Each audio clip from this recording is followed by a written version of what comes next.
Since the release of Pokemon Legends EA, so many of you have reached out to me to say, Toby, you're going to love this. You have to go to the North Boulevard of Lumiose and go into the Lumiose Museum. Yeah, I'm going to do a whole video about the Lumiose Museum. There's so much there to do with the secrets, Easter eggs, lore, timeline, like so much to do with the Pokemon world that I cannot wait to get onto. But before any of that, there is one relic, one artifact that I have to draw attention to. The hieroglyphs of old Hisui. Because, and a lot of this video might feel like it's time traveled from the ancient past because a lot of it is a re-upload. Not gonna fix here what isn't broken. We deciphered these hieroglyphs years ago. And by we, I'm taking an awful lot of credit from the wonderful Discord community. Speaking of which, there's a new Lorekeepers Lair Discord server link down below. But yeah, a big thank you to Fruit319, Inkmaster, Professor Roundness, Kai Cyrus, and Adept Charon, and who all put their brain power together with me just adding a little bit of flavor on the top there at the very, very end to stitch together meanings for what these symbols meant in their appearances across Hisui. So when I saw this exhibit, I just thought it was a nice reference. But then I clicked onto it, and it clearly says that each symbol has a number of meanings, and they can be stitched together to create sentences, which is, in this video, exactly what we did. But what I didn't expect was to, one, then turn my head and see another relic, that being the clothing of Volo, supposedly returned, or rather gifted to the museum by the very person who wore it. Or, and the other thing I didn't expect here, and class is in session for you, I want you to follow along in the comments here, the mural in Pokemon Legends ZA also has a hidden coded message. But first you have to understand, of course, what the hieroglyphs mean. So let's jump in.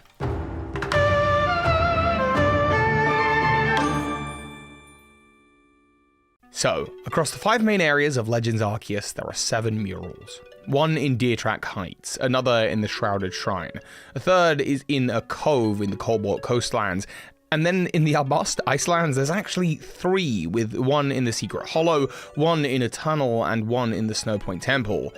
Finally, there is one mural in the Cornet Highlands on the ascent to the Temple of Sinnoh. Each mural must be meant to communicate something to someone by someone, doing so using only the images of Pokemon, awesome, legendary Pokemon, others used by the hero of Hisui back in the day. And finally, in considering the messages, we should also consider the locations in which these murals are found. So all the questions that we want to answer is this. What do the individual hieroglyphs mean? What do the murals as a whole mean? Is there any context to that location? And finally, who wrote these and why? It's a lot to answer, so let's start unpacking. Let's start with the hieroglyphs. Each one represents a legendary, noble, or rideable Pokemon from the world of Legends Arceus, and it's not going to be as simple as sticking the English alphabet next to them and suggesting that Arceus is A and Palkia is P. While on whole there are 23 symbols, nearly as many as a full alphabet, there's a couple reasons why this just wouldn't work. Number one is when we look at the murals, each mural would only be made up of just a few letters. Secondly, the ancient writing systems of the Pokemon world already exist. Braille can be found in some places, as well as the unknown, of course, even in the Hisui region. So these symbols must mean whole words, or even phrases, sentiments, or moods assigned to each of these images. Again, all credits here to Kai in the Discord, who was able to really break these down in a way that made sense to me. Let's take Uxie, Azelf, and Mesprit, for example. These Pokemon are commonly known as the Pokemon of knowledge, willpower, and emotion. So naturally, it makes sense to choose words or phrases or terms that associate with this. For example, the image of a Mesprit might mean emotion, or feeling, or mood. Similarly, Dialga or Palkia, they might refer to time or space, though instead of just space, Palkia could mean location or place. Time could also represent movement or era or age. There's lots of different words or phrases we can use, and I suspect that this is the intended way that these messages are meant to come across. Applying all of these to all of the Pokemon, Kai came up with a pretty comprehensive and conclusive list that I really like. Starting with the rideable Pokemon. Weirdeer probably represents land or traversing, as it is the Pokemon that you use to traverse the land. Ursaluna, search. Dig, Basculegion, sea, traversing, Sneasler, climb or ascend, and Braviary, above, arise, air, flying. Of course, all of these words are very heavily associated with these Pokemon. When we look to the nobles, we see Cleavor, which could represent cut or destroy something. Lilligant, probably more likely grow or plant. Arcanine is a companion Pokemon, as we kind of learn about it throughout the game, but it's also a leader, so maybe something in that realm. Electrode could mean explosion or storm, or perhaps even danger, as it is dangerous to go near an Electrode. And Avalugg may mean movement or forward. It's harder to interpret Avalugg. It could mean ice. It could refer to slow movement specifically. Avalugg's a hard one. Uxie, Mesprit, and Azalf we already covered, and Dialga and Palkia as well. But then you have Giratina, which clearly could mean shadows, reverse, negate, renegade, darkness. Any of these traits apply to Giratina pretty well. Even rebel. Heatran's a hard one. My instinct is to assume that it means something like lava, flame, or volcano, although Kai seems to believe that it could mean hidden or under, or unknown, which kind of makes sense and ties in with this Pokemon's appearance. It's hidden under or inside the volcano. Regigigas is a great one, representing human, hero, or person. I love this because Regigigas is, while in many ways not humanoid at all, one of the more humanoid-looking legendary Pokemon. Cresselia is obvious, the moon. Night, the stars. Manaphy could mean to travel, as that's a big part of its Pokedex entry, or traveling distance, but specifically by sea. It seems to be very interchangeable with Basculegion. Traversing water seems to be the general gist. Darkrai, of course, represents darkness and nightmares, and Kai specifies as in dark times, disturbance.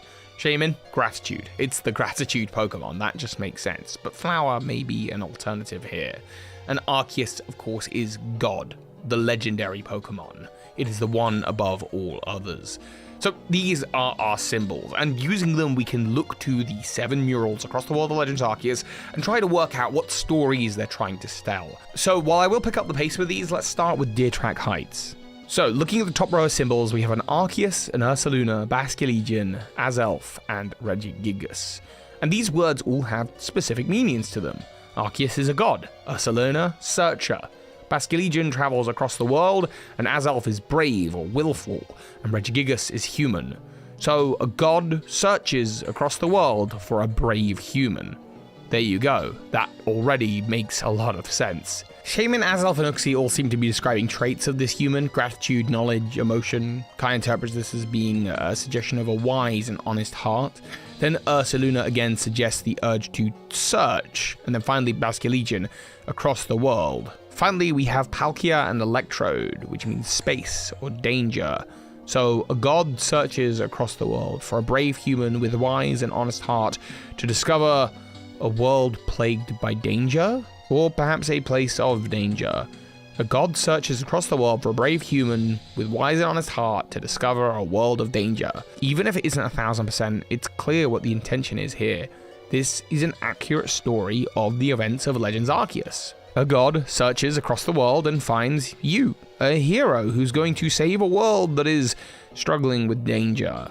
If that is the case, then this mural on Deer Track Heights, the first one your player will encounter, is actually a prophetic vision of the player's arrival. This could be Arceus' way of communicating in writing that the words that it writes elsewhere in the Hisui region should be taken with legitimacy, that they are in fact the word of a god. Because as soon as the player reads them, they will know them to be true because they are the player in that story. Alternatively, this might be the telling of the past tale of the old hero who was searched out by a god to ultimately save the world from danger, but it's hard to know either way. In the Shrouded Shrine is where we find the next mural. It's where the red chain was created during the events of the game. We start with the top line with 2 Ursalunas, suggesting searching and exploring. Then we have Palkia, space, Lilligant, grow, and Dialga, time. So searching, growing, time, and space is the general mood here. And then we have a string here: Arceus, Weirdeer, Regigigas, and Basculegion, that all do combine together quite well. A god allows the humans to traverse the land and sea. And at the very bottom, a shaman, and we're thankful. So Kai interprets this, and I completely agree with him. In a time when unexplored areas continue to grow, a god allows us to traverse the land and the sea, and we are thankful. This makes perfect sense to me. You might feel that perhaps we're reordering a couple of the words, but you gotta remember that language changes over time, and this is trying to communicate full sentences and sentiments with just images. It's a little bit more complicated than just assuming that the words are in 100% the correct order, but they have bundled together the Pokemon in lines so that we know where the breaks should be. In the Underwater Cove, we have Cresselia and Manaphy. So by night, traveling through the water, or just traveling in general. Heatran, Darkrai, Giratina. Oh, there's hidden dark shadows. All of those words work together there. Traversing water and danger in the form of the Electrode. So by night, traveling, hidden, dark, in shadows. Traveling through the water, danger. Then we have Darkrai and Palkia, dark places, dark space. Sneasler, arise. Dark places, arise. An ambition. And then Azelf right before Regigigas again, implying a human with a quality about them. A will-powerful human, an ambitious human. So we have by night, traveling, hidden dark shadows traverse the water. Danger. Dark places arise, ambitious humans arise, perhaps, traveling the land and the sea, as we see at the bottom here. This could be the telling of the coming of Volo, an ambitious human who's trying to rise through power, specifically using darkness and shadows. It's interesting to note that this is in the cove in the Cobalt Coastlands, which is very close to where the entrance to the Distortion World is, to where Giratina resides. It seems that Volo is going to come out this way, or an ambitious human is, and they bring with them danger. Kai interprets this a little bit differently though, as another prophetic vision. If you take the Electrode here and change the symbolism from danger to explosion specifically, then what you could be looking at here is a prophecy of the events of Lake Vala in Pokemon Diamond and Pearl, when the lake, the water, is exploded, specifically by an ambitious human, that being Cyrus, and when you look to the fact that it's an Azelf there, and this is the premonition of Lake Vala, that would make a lot of sense as well. I like that interpretation, but I think personally this is more tied to Volo. That's because many of the upcoming ones are as well. In the Icelands is where we find the majority of the murals. 3 of them are here in fact, and that makes sense because human society has been in these Icelands for a long time. It's where the Pearl clan are settled, but there, above them even, we see the Regi Temple. People have been here before. In fact, it's in the Regi Temple that one of these murals are left, suggesting that the time that these murals are from date back to the creation of that temple. First though, we see one in a sort of hidden hollow. Actually, my apologies, this is not in the Alabasta Icelands at all. I thought it was in the Secret Hollow, but I was wrong. The correction is it's actually in the Moonview Arena. I don't think that location change changes anything much about it, but I apologize, and that's the correction. And we start with a human in the form of Regigigas, and Manaphy travels, so a human travels. Then it becomes quite hard to decipher. A god in the form of Arceus tells the human, or communicates with the human, and then 3 shaman. Be grateful, be grateful, be very grateful. Or perhaps it's the symbolism of 3. Go past 3 things, offer things that you're grateful for 3 times. Perhaps this is a tie to the red chain or something. To offer up your gratitude thrice, or perhaps the god is going to offer to the human thrice something. But the bottom line is a lot more clear. Palkia, Kleavor, Manaphy, and Sneasler. A world that is torn or cut or destroyed. Waterfall arises? Perhaps this is talking about the Distortion World. And if so, there's a traveling human and the god is telling the human about the Distortion World, a place where waterfalls literally rise, they go up. There's another in a random cave in the Icelands that doesn't seem to have any significance to it, but the message here is clear. By night, a man cuts down a Pokemon in the shadows. High above, a dark place draws near. Once again, this to me is a clear premonition about Volo. So many of these are warnings about Volo, about an ambitious human who moves with the shadows. This in fact may tie into my previous theory about Volo being a time traveler from the past. Perhaps these are the words of a god who can see into the future, or perhaps they're the words of past people who want to warn the future about a traveler from their time who works with the shadows, who works with Giratina. Ultimately though, it means that these messages aren't just meant for the people of Hisui, they're written for you. The one in the Regi Temples is far more clear. This temple was likely the first human-built building in Hisui. It suggests companionship in the form of Arcanine in this time and space. Oh, it's unseen, it's unknown. Companionship in this time and place is hidden. Manaphy, as we mentioned before, can represent distance and traveling, so there's a distance between companionship. There's a separation. The image of Arceus here, once again, could imply God. So companionship at this time or place is unknown or unseen, and distance separates God from us. Kai interprets this as a them, but I interpret this personally as the word God. There is a separation between us, the people, and God, which is an apt thing to have written in a temple, specifically a temple where you're seeing the Regis, the representation of humanity in the forms of these murals. So companionship between people and Pokemon, at this time and in this place, it's unknown, it's unseen, and that separates God from us. People and Pokemon are meant to work together. That's a common theme seen throughout Pokemon. The final mural we have to look at is at the summit of Mount Cornet, and this one is once again a warning of the events there during the events of Legends Arceus. We have Azelf next to Regigigas, so an ambitious human, travels to challenge, destroy, cut down a god. An ambitious human travels to cut down a god. And this is where I think the Volo time traveler theory is completely confirmed, because this line, it tells everything. We have the Weirdeer and Bastia Legion next to each other, which represents traveling across land and sea, but we also see the Dialga here, with Avalugg slowly moving through time, land, and sea. Dark times grow. It's all very clear. An ambitious human travels to cut down a god, and moving forward through time and across land and sea, dark times are growing. This is a warning to the player character of Legends Arceus about the presence of Volo. Written by who? People of the past who knew Volo? Or perhaps by Arceus, the word of God, that you're supposed to believe just by seeing it, because the very first time you'll see it on Deer Track Heights, it's talking about you. You already know these other words to be true. At the end of the day, though, this is an ancient writing system, before the use of the unknown or the Braille code as seen elsewhere in the Pokemon world. The people who wrote these messages, not Game Freak, the people in world, knew that we'd have to interpret them and look at them and try to decipher them. So while not 1000% correct necessarily, these may not be the exact intended definitions of these words, I think given how coherent they are, I think we're onto a pretty good shot as to what these murals actually mean.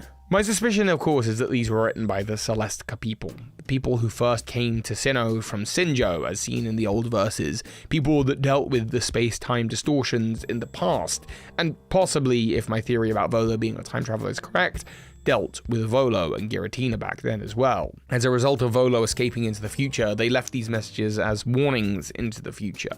So now, given everything we know, let's look to the mural in Pokemon Legends ZA. And this is where I want to know your thoughts in the comments, what you think it says. And also, while you're down there, don't forget to subscribe if you like Pokemon lore videos. There's going to be so much coming out for Pokemon Legends ZA. I'm very, very excited. I've got a big announcement coming out before the end of the month, links to the new Discord server, and of course, a link to the Volo time travel theory, though maybe it's Volo is an immortal theory, because this is what I think the mural says. Here we have a stone tablet separated into 4 distinct lines, and at first it just seems like maybe they're giving examples. I mean, Dialga and Palkia with Arceus, Azelf, Mesprit, and Uxie, that kind of makes sense, but it breaks down by the time you get to the end.